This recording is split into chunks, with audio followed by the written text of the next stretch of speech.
Исәнмесез, Жұмға күн яңалыклары белән сезне мин Ләйсән Ханова таныштырам. Бүгенге көннең төп темалары. Платон безне үлемгә илтә, шәһәрдәшләр зур йөк машиналары йөртүчеләрне яклап пикетка чыкты. Yolga kullarımı kütərib çıkıp bastım, prəmin təgərməç astına çütkürmədim. Tuqtamıylar. Bir сәгатьтән артык тукталышта басып торган газель йөртүчеләр пенсионерларны урап уза. Gün sayın ишекләр ömrükende алар не нравится безгә. Ишекләр шыраучы стеналардан җилләр өрә. 18-нче комплекста яшәүчеләр кайнар илтәгә мөрәҗәгать итте. Шаллыдан башка әдәбиятны күз алдына китереп булмый. Шаллы язучылар берлегенә 35 шәһәр бүген зурлап Татарстан язучы шагыйрьләрен кабул итте. Төштән соң язучылар һәм шагыйрьләр шәһәрнең 2нче гимназиясендә булды. Биредә алар яшь каләм ияләре белән очрашты. Очрашуда Фәридә Сабирҗанова булып кайтты.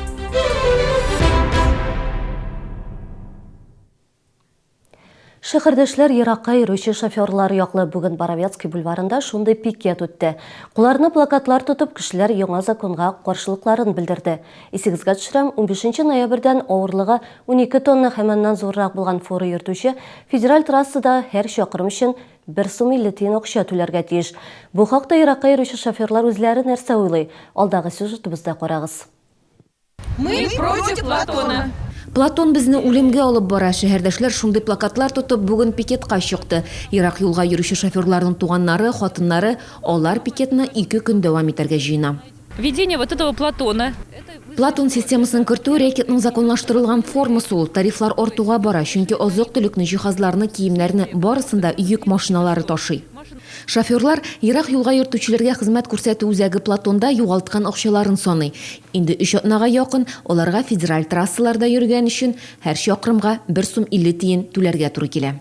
Кредит, машинага запчастлар и бу плюс дополнительные расходлар не була инде. Частный перевозчикларга инде нерәк була инде накладно. Естественно, то, что нам возвращают клиенты за перевозку, эти цены уходят на повышение цен на товары. Это на всех на нас влияет, не только на водителей. Хәзер үзәктә закон кертелгәнгә кадәрге вакыт белән чагыштырганда кешеләр күпкә аз. Шоферларның күпчелеге система белән таныш. Бирегә теркәлү һәм маршрут картасын булдыру өчен киләләр. Не все еще зарегистрировались. Безнең төбәк буенча алганда йөк ташучыларның 70% теркәлгән булырга тиеш. Барлыгы 15 мең шофер. Машинаны рейска җибәргәнче йөк ташучы маршрут өчен аванс белән акча түләргә тиеш. Моның өчен юл озынлыгын исәпләү кирәк. Бу 2 ысул белән башкарыла. Беренчесе борт җайланмасы. Тик ул түбән температурада бик тиз ватыла. Шуңа күрә аны шоферлар үзләре белән алып йөри. Җайланма өйгә кайткан юлны да исәпли. Димәк, аның өчен дә түләргә туры килә. Икенче ысул маршрут картасы. Ул Платонда һәр шоферның шәхси кабинетында бар. Тик монда да кимчелекләр күзәтелә. Машина бары тик бер маршрут буенча гына барырга тиеш, ә юлда төрле хәл була. Система сама, подчеркиваю, сама определяет. Система маршрутны үзе билгели, ә бу шофер өчен уңайсыз булырга мөмкин, чөнки ул башка юлдан да урап китә алган булыр иде.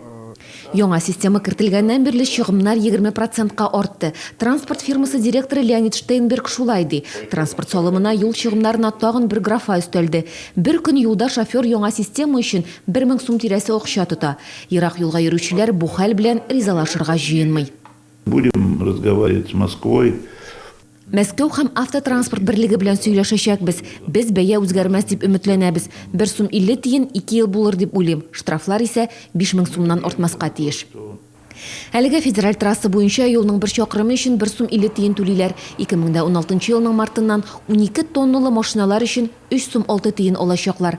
Ерак юлга йөрүчеләр риза булып торырга җыенмый. Алар инде трассага алдан түләми чыккан өчен штрафны киметүгә ирешкән. Хәзер административ штраф суммасы элеккечә 1 миллион сум түгел, ә күп дигәндә 10 мең сумны тәшкил итә. Фәридә Сабирҗанова, Ксения Антонова, Алексей Иванов. Яңалыклар.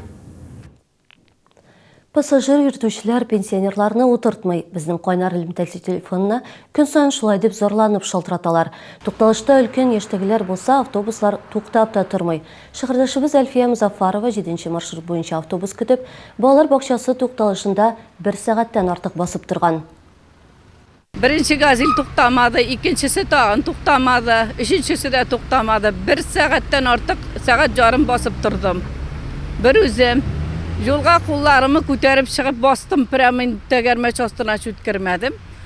туктамыйлар. Дүрсігізлі пенсионер Форд һәм автобуслар туктай торган соңгы тукталышка барган, әмма бирдә аңа дөрфа җавап биргәннәр. Күрмәдем мин сине дип әйтә. Икенче газелгә әйттем, күрмәгәч газелдәшәмә мин әйтәм, юлга чыгып баскан кичендә күрмәгәч. Шуннан соң миңа кычкырырга тотынган иде. Мин әйтәм, үзеңнең әниең туңып, шунда катып торса, ширләсә мин әйтәм, сиңа әйбәт булырмы дигәнем, еще хуже тотынды. Сугып та җибәрә язды. Диспетчерскийга шалтыраттым көне буя. Мэрига көне буе шалтыраттым, бер кеше телефон алмай. 7-нче маршрутка пассажир йөртүче оешма хезмәт күрсәтә. Алар муниципалитет белән килешү нигезендә тендер оту нәтиҗәсендә эшли. Шуңа күрә социаль карталар белән булган пассажирларны да йөртергә тиешләр. Әгәр маршрут транспортында тиешле хезмәт күрсәтелмәй икән, транспорт идарәсенә 305608 номеры буенча шалтыратырга кирәк. Белгечләр транспортның дәүләт номерын, маршрут санын һәм әлеге вакыйга булган көнне истә калдырырга киңәш итә. Маршрут хуҗасы һәм транспорт йөртүче белән башкарма комитетта әңгәмә үткәрәчәкләр, җаваплылыкка тартачаклар. Шолыда бер белмәгән кешегә баласын ташлап калдырган Оксана Горшунова турында беренче каналдагы тапшыруда сөйләделәр. Тапшыруда баланы үз гаиләсенә сыендырган шәһәрдәшебез Агина Алтынбаева да катнашты. Нәтиҗәдә ике ана арасында җитди конфликт туды. Хәзер Агина Оксана Горшунованы яла яккан өчен судка бирергә әзер. Барысы турында тулырак алдагы сюжетта.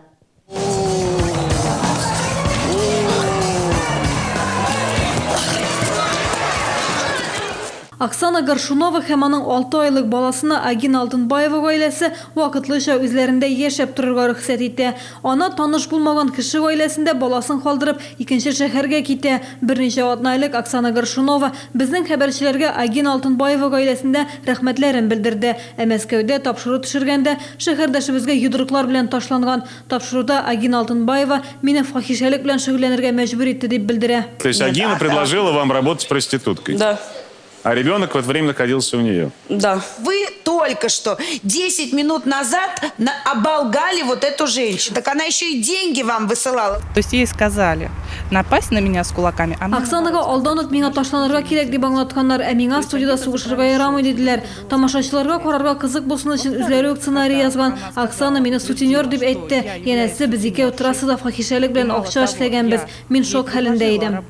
Агина тапшыруда катнашуына үкенә, әлеге хәлнең булай булып бетәсен башыма да китермәгән идем ди ул. Бөтен илгә кире яктан танылган хатын кызга хәзер куркыныч эчтәлектәге хәбәрләр ява башлаган. Мне приходит смс. Әлеге тапшырудан соң миңа интернет аша ямьсез эчтәлекле хатлар килә башлады. Минем балаларыма, туганнарыма, якыннарыма яный башладылар. Балаларымның янып үлүләрен үземә үлем телиләр. Агина Алтынбаева судка мөрәҗәгать итмәкче. Ул Оксана Горшунованың Мәскәүдә сөйләгән сүзләреннән баш тартуын таләп итә. Доказательства со стороны Оксаны. Агинаның Оксананы фахишәлек белән шөгыльләнергә мәҗбүр итүе турында дәлилләр булмады. Бу дөрес тә түгел. Безнең документлар әзер судка бирәбез.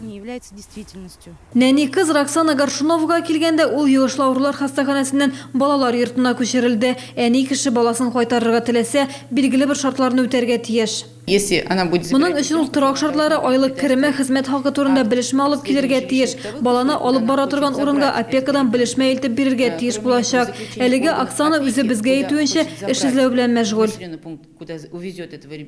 Оксананың үзе белән элемтәгә керә алмадык. Яхшы әни була алачагын раслар өчен аның ярты ел вакыты бар. Әмма аңа кадәр ул бөтен ил алдында Агина Алтынбаева турында сөйләгән сүзләрне я кире кагырга, я исбатларга тиеш булачак. Гүзәл Шихапова, Константин Величко, яңалыклар. Шолыдан башка әдәбиятны күз алдына китереп булмый. Шолы язучылар берлегенә 35 шәһәр бүген зурлап Татарстан язучы шагыйрьләрен кабул итте. Төштән соң язучылар һәм шагыйрьләр шәһәрнең 2нче гимназиясендә булды. Биредә алар яшь каләм ияләре белән очрашты. Очрашуда Фәридә Сабирҗанова булып кайтты. Магазин «Иголочка». Все для шитья и рукоделия. В огромном ассортименте. Вышивка, пряжа, товары для творчества, художественные материалы, ткани и швейная фурнитура европейских производителей. Проспект Мира, торговый центр «Бум» и поселок ГЭС, рынок «Чайка». Мы заставим ваши деньги работать. Таджил Инвест 34 87 11. Поликлиника Юнимед. 42 специалиста, 24 вида услуг. unimedclinic.ru 25 03 03. Гүзәл Уразова һәм Илдар Хакимов улым дип исемләнгән өр-яңа шоу программаларына чакырып кала. 4, 5, 6 декабрь Яршаулы, Сара Садыкова исемдәге концертлар залы. Люблю я внука на плечах катать, а недавно плечи стало ломить. Сват дал мне желтый крем Долгит, совсем другое дело. Долгит – немецкое качество по доступной цене. Зима все ближе. Нужна шубка или шапка? Только в КДК КамАЗ выставка-продажа «Изобилие меха» с 29 ноября по 7 декабря. Изысканные модели всего от 9900 рублей.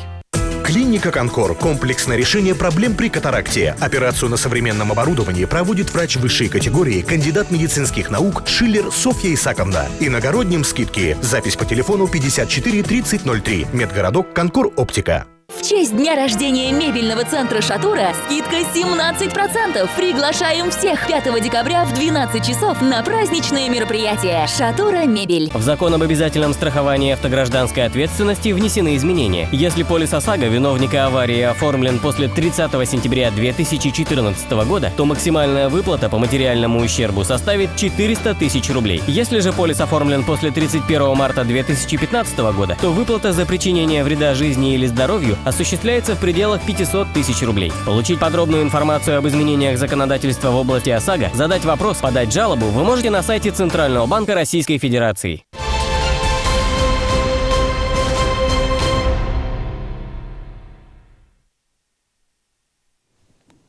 Туры эфирда яңалыклар, без дәвам итәбез.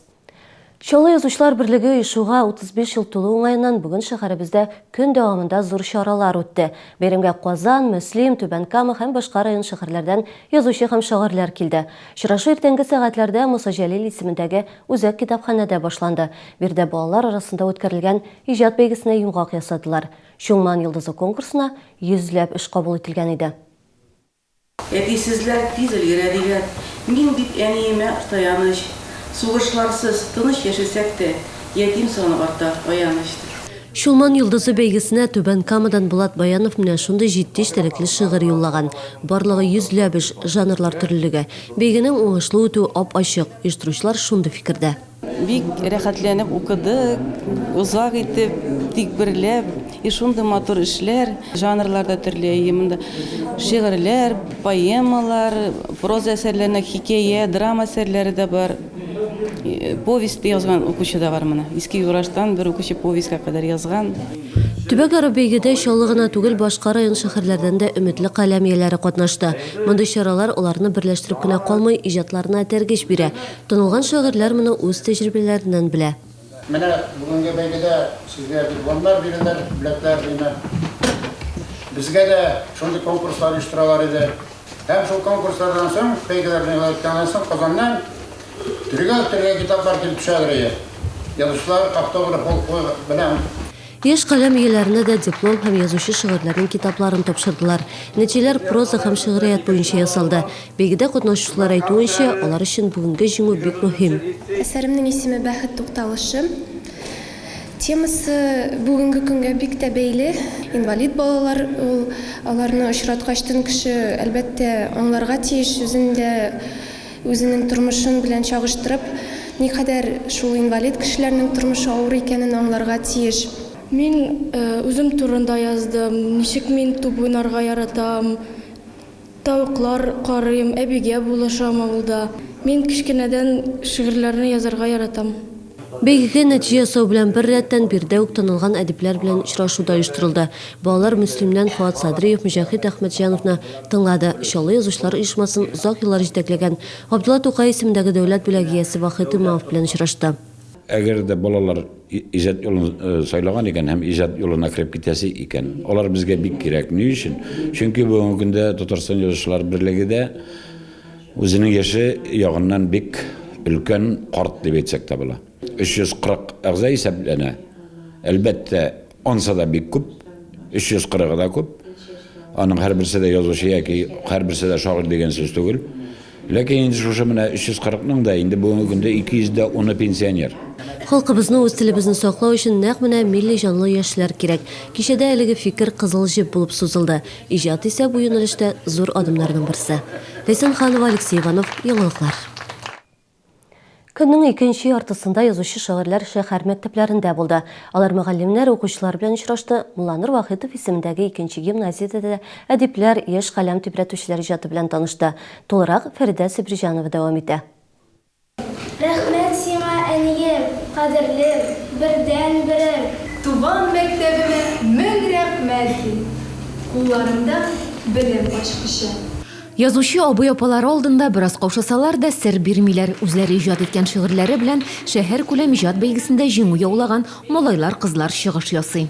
Язучылар яшь буынга зур өметләр баглый. Бераз төзәтеп ала торган җирләре дә бар, сүз дә юк. Әле профессионал язучыларда да андый хаталар китергә мөмкин. Әмма ләкин аларга ышаныч зур, киләчәктә алар безнең рәтебезне тулыландырыр дип ышанасы килә. Укучыларның тәүге иҗат җимешләре менә шундый газеталарда урын ала. Аларны мәктәп коллективлары нәшер итә. Хәзер газеталарның интернет вариантларында булдыралар. Бала үзенең беренче шигырен анда язала, беренче хикәясен, беренче мәкаләсен, һәм аннан соң әти-әнисенә генә түгел, бүтән кешеләргә дә аны күрсәтә ала. Әлбәттә инде бу аның өчен үзенә күрә бер бәя булып тора. Язучылар яшь каләм ияләре белән очрашудан канәгать, әмма яшьләрдә һәркемдә язучы шагыйрь була ала дигән фикер калмасын иде ди алар. Каберләрне әйтергә туры килә. Интекмә җимешем, син бүтән язучы буламсың дип, шулар арасында бәре килеп чыга. Ул бит сайланыш бара инде, матур сайланыш бара. Менә педагогик сайланыш бара. Монда шуны сәйбәт. Җойлап гына әйбәт. Авыр сүзләр әйтмичә генә. Бөтенсе таңлыйбыз, кул чабабыз. Хәзер шулай. Элек без алай килмәдек. Без үз көчебез белән һәркем үзе бәреп килде. Ул безнең заманда зрәк күрәсең игътибар җитеп бетмәгән. Хәзер игътибар җитә. Хәзер кешенең балаларын тамагы тук, өсте бөтен, өйләре җылы, әти-әниләре нык. Шуңа күрә иҗат вакыты күбрәк хәзер. Яшьләргә иҗади талпынышларын күрсәтер өчен чыннан да мөмкинлекләр шактый. Шәһәр республика күләмендә үткәрелүче бәйге фестивальләр моның ачык мисалы. Һәркем үзен сыный ала, теләк һәм сәләт кенә булсын. Хәзергә мин мәктәптә укыймын тырышып, ныклап. Шагыйрьләр иҗатын сөйлим, сәхнәгә менеп кайча. Фәридә Сабирҗанова, Дмитрий Рачиев, Яңалыклар. Тиздән яңа ел, бүләкләр турында да уйлый башларга вакыт. Һәркемнең якыннарын сөендерәсе килә. Тик шул вакытта бу кесәгә дә сугарга тиеш түгел. Биреңгә бүләкне кайда алу яхшырак? Бу хакта киләсе сюжетыбызда.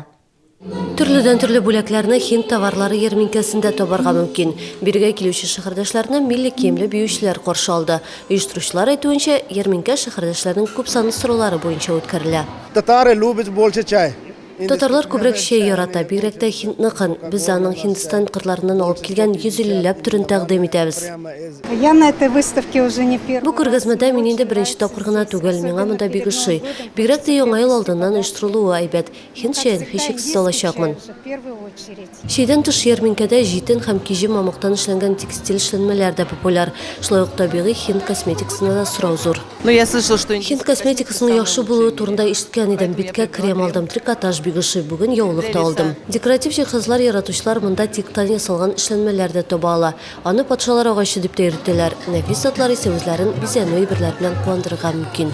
Я очень давно хотела приобрести маме качественные. Мин әниемә инде күптән сыйфатлы муен салырга теләгән идем. Аметис эзләдем, әмма шәһәрдә алар бик кыйммәт. Күргәзмәдә үземә кирәген таптым. Һинд базары ярминкәсе ЭкспоКам күргәзмәләр үзәгендә 13 декабрьгә кадәр дәвам итәчәк. Эсенханова, Гүзәл Хәйбуллина, Яңалыклар. Иртәгә 5 декабрьдә шәһәрдә чабыну буенча 5-нче чемпионат узачак. Ул сәламәт яшәүне пропагандалау, мунчада чабыну буенча осталарның тәҗрибәсен арттыруны күздә тота. Чемпионатта 16 яшьтән өлкәнрәкләр катнаша ала. Ул иртәнге сагат 10-да Рәис Биләев проспектында урнашкан шәһәр мунчасында узачак. Бүгенге көн менә шундый яңалыклар алып килде. Мин Ләйсәнханова сезнең белән саубулашам. Ялларыгыз файдалы үтсен, мунчага барыгыз, сәламәт булыгыз.